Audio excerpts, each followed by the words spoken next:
the end of this first section of the cowl, the garter stitch section, it says that you want to finish this row, and instead of turning, you're going to join it. So I'm going to show you how to do that. I'm reading my knitting, so I know that I'm ready to do this because I can count. I have 5 garter ridges here. This is 1, 2, 3, 4, 5. So I know that I'm ready to join it. So I've got a couple stitches left here. I'm just going to finish knitting the row. And previous to this, I would have turned it and worked back, but instead I'm going to join it to these stitches over here. So I want to make sure that my cowl is not twisted at this point.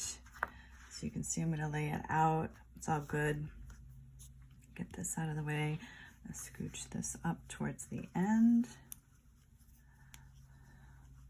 And then, oops, I'm going to place a stitch marker so now I know where the beginning of the round is.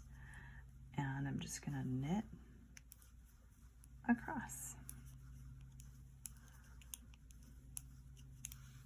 And now you can see that it is joined in a loop. Later on, I'm going to use the tail to knit the seam here. And there's going to be a little gap here where you've joined it, and you're going to just tighten up that gap with your tail. So it's all good. So you can see that I'm a little farther in the cowl now, and I just wanted to show you a couple of things.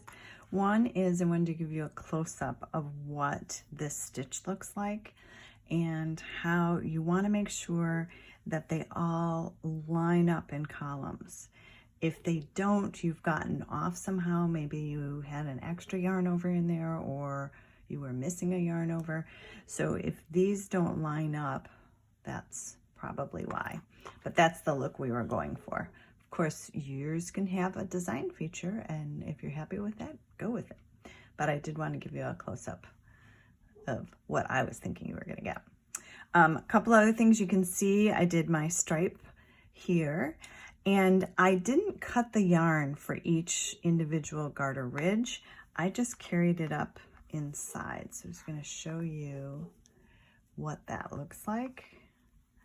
And you can see I just, instead of cutting the yarns, I just dropped them, picked up the next one, and just carried it up very gently inside. You want to make sure you don't pull this too tight, because then it's going to cinch and gather there. And then I also wanted to show you that this is from that, how to use this tail to close up this gap. So I'm going to untie my little knot here, thread my yarn,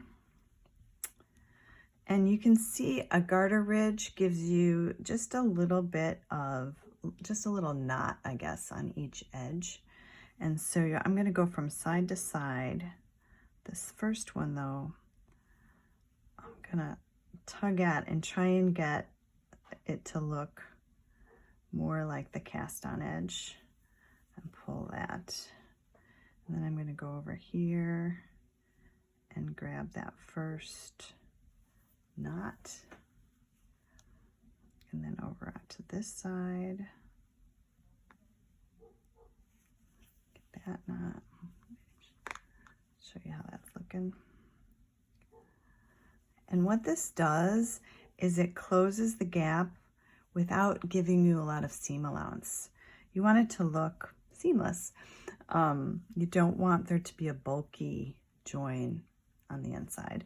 And when I seam, I always seam with the right side or the public side facing, so that I can see as I go along what it's going to look like. Get the last one up here, and this. And you can see there's a little bit of gap here. Remember I talked about how you were going to close that up with this? But first what I want to do is, this is just a very loose stitch, which often happens when you're joining something. So I'm going to tug on it, and I'm going to spread the slack across this row. And all I'm doing is just pulling each stitch. It's all connected, right? It's one big thread. And so you can see that I've gotten rid of those big stitches. Almost. I'm going to try again. Oops. Pulling on the wrong thing.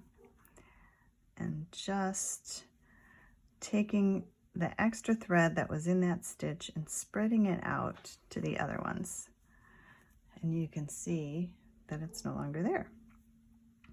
So now what I'm going to do is weave in this end that I have. And what I do for that, and do for a lot of my ends, is I just go in, let's see where I'm going to go in, and come up here, and I'm going to do a duplicate stitch. So to do a duplicate stitch, I'm going to cover this stitch. So I go behind here, and then I go back down in the hole that I came up in, and then come up the next hole, and I duplicate stitch over that, and I do about 3 stitches. You want to stay in the same row, which I think I just didn't, and then pull it to the back, and you can see that's all woven in, and I'm just going to trim it back here. And I do that for all my ends to weave in. So when I'm doing, you know, these that are back here from the stripe section, I'm going to do the same thing. I'm going to duplicate stitch those as well. So that's what your join is ultimately going to look like.